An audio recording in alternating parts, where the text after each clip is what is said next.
Hey y'all, welcome to my channel. It's interesting today. I just got access to Bard, Google's AI version or AI, similar to OpenAI's version of ChatGPT.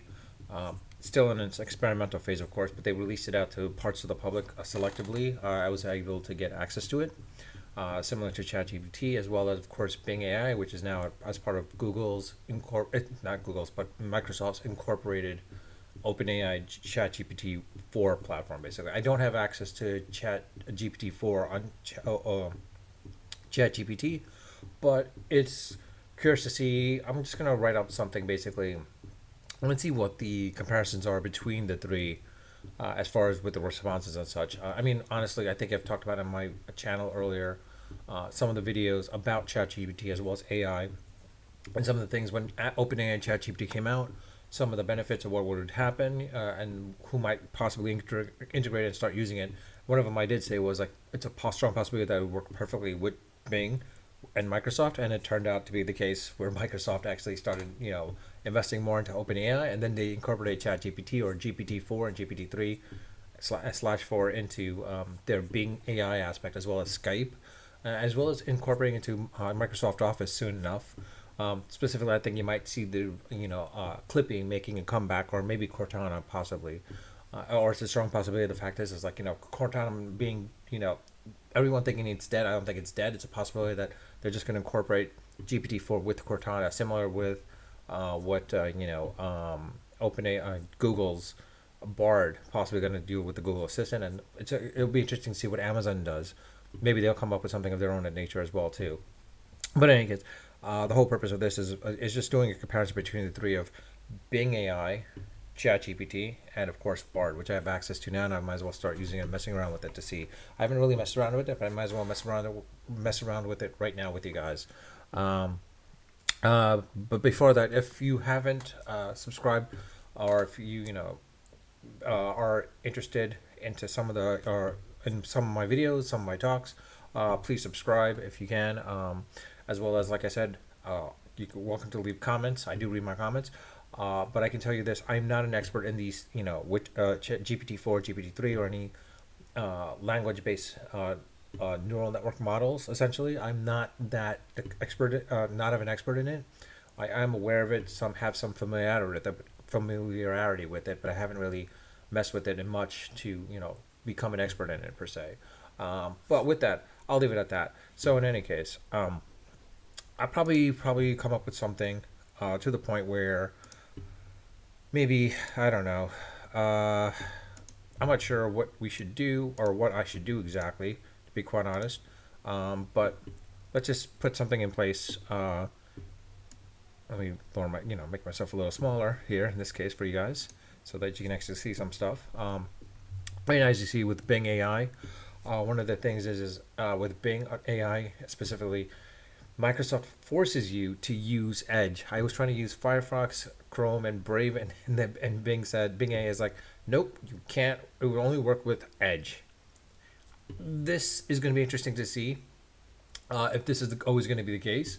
Quite honestly, if this is, it might be problematic because of the fact is like it's the same way with Microsoft approached Internet Explorer, where they packaged it in with Windows and it became sort of a monopoly as a result. And of course, gave the rise of Chrome as well as Mozilla Firefox and such. But anyways, now that we're on, in this case, Bing AI, let's run generate a script basically. Right now, I'm just going to use something called, I'm going to go the more balanced style for the conversation style. So I'll ask for this basically. Give me some talking points about artificial AI. Not sure. You know what?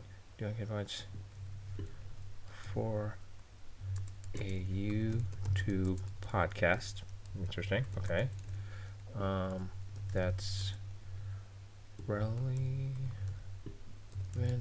to technology and more specifically artificial intelligence. Come on.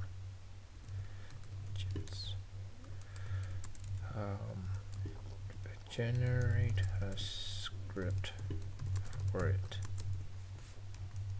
All right. As you see here, I'm actually now, waiting for Bing to come back with something at this point.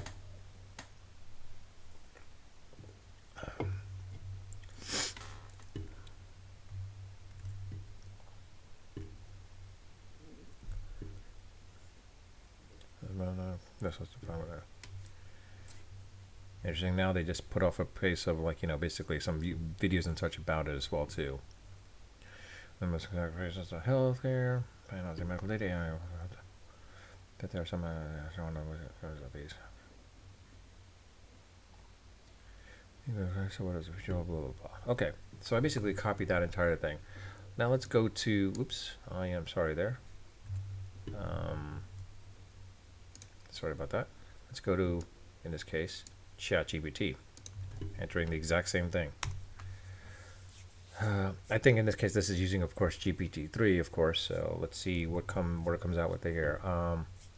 Opening, introducing yourself with a podcast, explain the AI. Okay, at least it gives you something of a script for your podcast, basically. Seems like it's following the same footsteps almost in a ways with Bing AI, where it's talking about. It's actually generating the full script. Okay, interesting.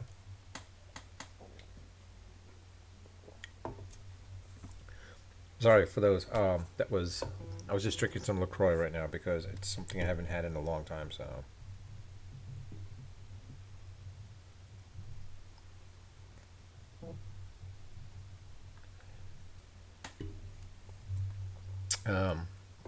And I'm also a little thirsty, sorry.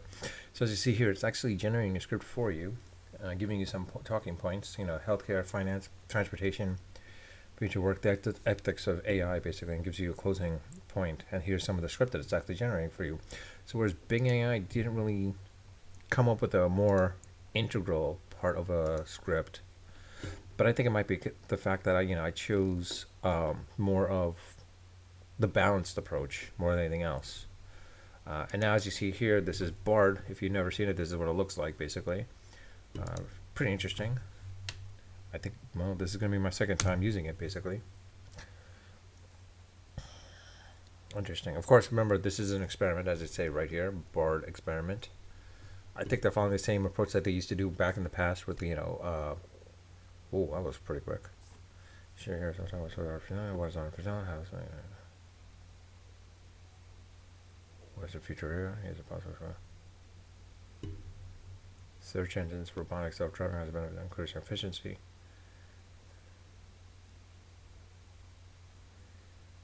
Okay, this is not bad actually. I mean, it's coming out. It didn't generate a script, but it's giving you the talking points basically more than anything else actually.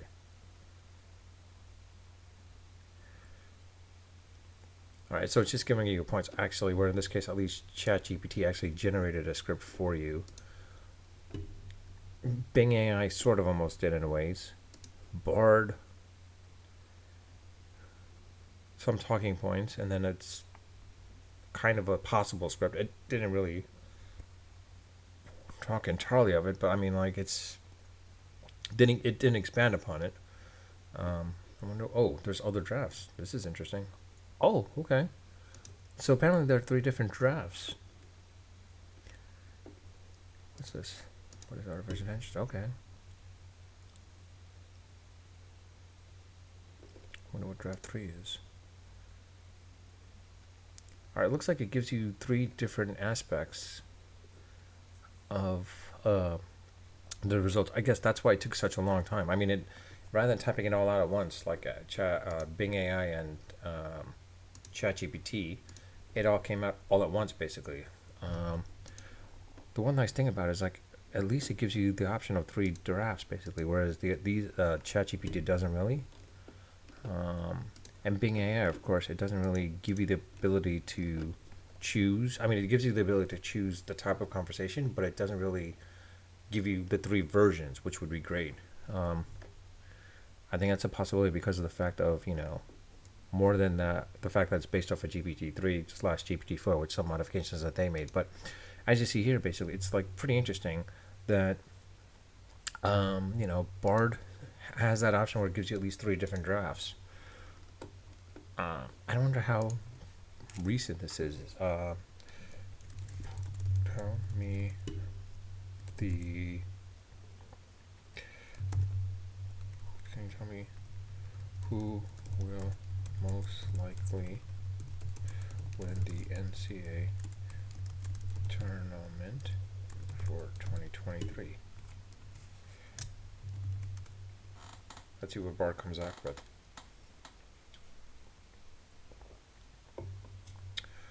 Okay, this is interesting.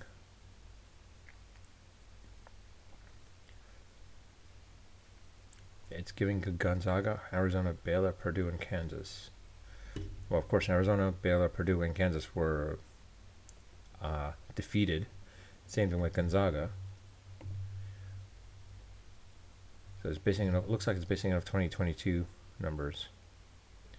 Okay, so draft 3 had Tennessee, Purdue, Kansas, and Villanova.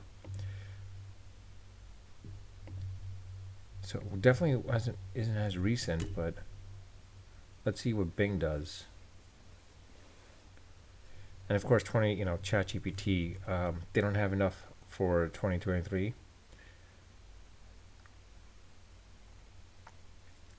Yeah, so it doesn't have the information that it has for this year so far. It was pretty much up to 2021. Bing doesn't have that. Okay, so it's almost doing the exact same thing.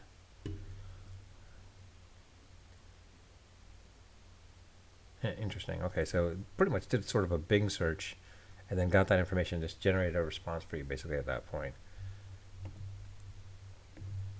At least in this situation, yeah, Google Bard seemed a little bit interesting.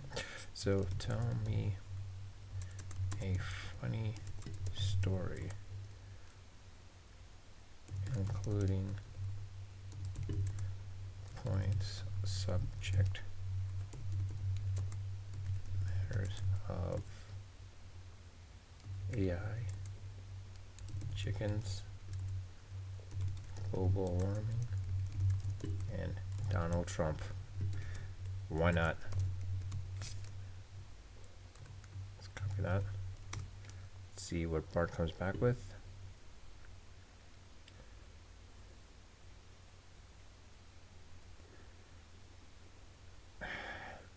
Okay.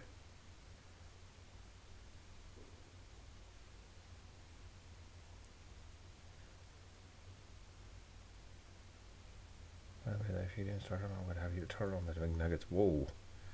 Clucking fucking noise. That's more like it now. Tell me your names. Chicken Soul Trump. The names Cluck, Barry, and Henny. Now, how about you tell me about global warming? The chicks look at each other. Do we know anything about what you said?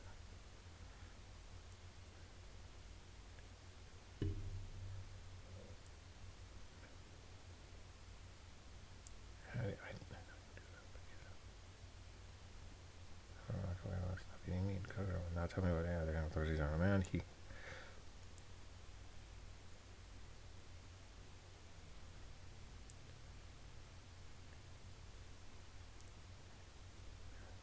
you, Mr. Clock said. You're welcome, Jonathan. Now go make me some McNuggets. Interesting. That was interesting. While that's going, let's see what the other 2 drafts were, out of curiosity.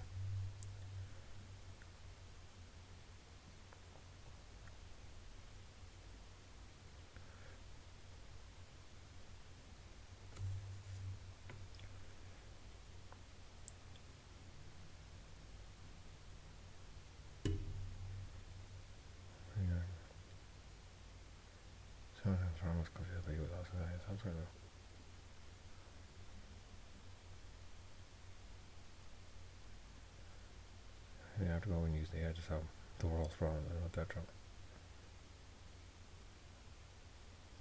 Okay. Well, that sentence sounds about right.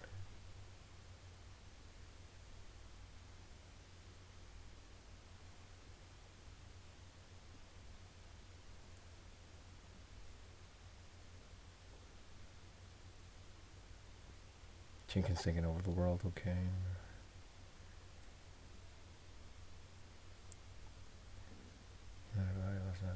Okay, that's interesting. Alright, anyways.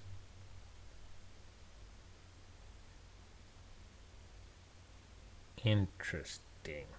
So Bing AI cannot come up with anything. Let's see if ChatGPT could. Whoa. Very interesting. All right, let's sweep this for a second. New topic. Let's go to the more creative side of Bing. Let's see if that can generate something for us, basically, because that's a little surprising.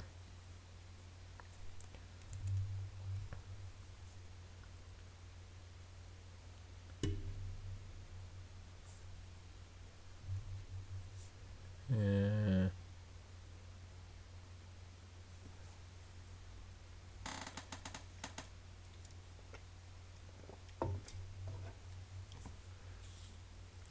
well, as you see here, basically, with Bing AI, the fact that ChatGPT doesn't have that. Oh, wait.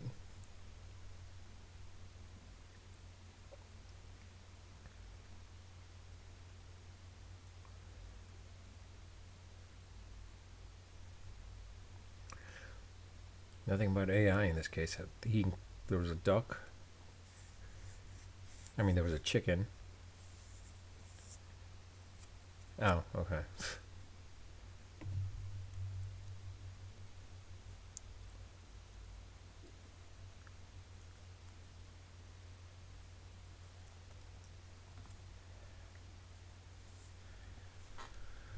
All right. Well, as you see, basically here, let me just make myself a little bit bigger in this case, because as you see here, it's one of those things where Bing AI couldn't develop anything based on the information I gave it. Google made some attempt. It wasn't a funny story, of course, but at least he gave three different versions. One of them was pretty semi okay. At least this one wasn't so bad compared to when ChatGPT first came out. Now it's a curiosity to see how each one of them will work out, basically. But with that, I mean, as you see here, this is Bing AI. Um, this is Bing AI, of course. This is Bard, which is Google's. You could reset the chat, which is interesting here. But of course, the fact that it gave you three different versions very quickly, whereas Bing AI only gives you one, but at least it gives you the ability to choose the conversation style. I have a feeling what Bard was is those three were the same similarities with Bing AI with the three separate conversation styles, but considered as three different drafts basically. Whereas ChatGPT, of course, this is ChatGPT free, not the pro version. I'm not paying for the upgrade version basically, which would actually give me access to GPT-4. I don't think that's something I really want to do right now, considering that there's like Bing AI and Google is free at this point as well, to be quite honest. But in any case, as you see, basically, you see the differences. There are some similarities between Bing AI and ChatGPT a little bit. Of course, Bard way different from those two basically, or GPT-3. It'll be interesting to see what happens in the long term as how Google evolves with this. Quite honestly, it's the fact that we saw that how Google um, was something that basically created a sort of set of technologies which didn't always work out, but as they iterated over time, it became much better and became more predominantly dominant. Like the Android. Android, when it first came out, wasn't so great, but eventually, as they iterated and started learning more and becoming more full on into it, they learned from it and they made it better. Similar with the Google Home Mini at that point as well too. Quite honestly, also the same thing with the browser a little until it started becoming a little bit more bloated, and they started seeing people losing. They started seeing people moving back to either Edge, going to Firefox, or Brave for that matter, or any of the other browsers for that matter. I have a video about that as well in one of my in this channel basically, so you can look about that. Some of the browsers that are out there, the more popular browsers and such. Also, with Google as well, it's only a matter of time before they make this better and iterate off of this and make it much more better. I think this is a case where this is not something that they'll be abandoning, because this is sort of a meat of or chunk of their business that's being eaten away by Bing. So this is something Google has to work on and refine to make it better. Similar to with Google Home. Siri was the first one to come out. It was much better, of course. And then, of course, when Google Home started, Google's voice assistant started becoming much better. It became predominantly much more better than Siri. To the point, now, when it comes to voice assistants, Google voice assistant is much better than Siri and Alexa, of course. Um, Now Android and iOS, that's a whole different beast. I mean, Google's trying to fix it up and like trying to see if they can make it better, but it's like it's to each their preference at that point. Um, Gmail, of course, is pretty interesting. Now, when it comes to messengers, of course, Google has issues. They're trying to do Google Meet with Google Hangouts and Google Chat. It's something which, and Google, Android messages with RCS. It's something that Google. I think that this is one of the ones where they just can't get it right until they can figure out proper, and then they fully go into it at that point. They just need a new proper product manager or product manager to basically handle that aspect. The similarities also with some aspects of not only Messenger but also with the browser with Chrome at that point as well too. I mean, Google Plus was good. It just was not as popular than Facebook, of course, because and Instagram and such. Because one of the things was is they weren't open APIs available that Twitter and Facebook had. So you couldn't really do a hell of a lot with that. They were trying to make it more about the Google ecosystem. If they had opened it up a little bit and allowed other APIs and apps to like integrate with it, I think it might have grown a little bit at that point, and that's why there was less. But of course, the other factor is let's not forget with Google Plus, there was also those vulnerabilities which they figured, you know what, well, we don't need to fix it because it's going out. Let's get rid of it at that point. But similar with like a bunch of some of the other apps that they're getting rid, or some of the services that they're trashing out or throwing in the garbage because they don't see any use out of it, or two, it's just become deprecated that they figured like, why even bother? It's almost the similarities with like Microsoft and Skype. Skype was being abandoned for Teams, but they still saw Skype as a consumer aspect that people are still using it. I think it's more of a case where like they're not going to be able to get people to use Teams, the consumer version. They'll have the enterprise version, but the consumer version, I think they're just gonna. I think they probably should just abandon that part and just focus on Skype itself as a consumer product. The fact that they integrated Bing AI into it, I think it's one step ahead that they're one step that they've done, which is really good at this point as well. Now, can they get into the point of like go be on everyone's device and everyone's laptop and such? I don't know about that. That's a different story. That's a little tricky, of course. But it'd be great if the Teams consumer can actually talk to Skype and vice versa. That would be interesting at that point as well too. But with that, I'll leave it at that. Let me know your thoughts. What do you think about Bard? If you don't have access to Bard, go ahead and leave me your comments. I'll gladly post up some videos with some stuff that you want me to put on there. If you want me to put up some stuff on there, I'll gladly put it up there. Just let me know. Put it in the comments. I do read my comments and I do respond to them. So if you have any interesting um, interesting tidbits or more of like interesting topics or such that you want me to enter into Bard and compare it to ChatGPT slash GPT-3 or Bing AI, please let me know and I will and put it in the comment section and I will put it up and I'll actually record it and show it to you guys. And like I said earlier, if you haven't subscribed, please subscribe. And with that, I'll leave it at that. Unfiltered, unedited, and unrehearsed. Until next time.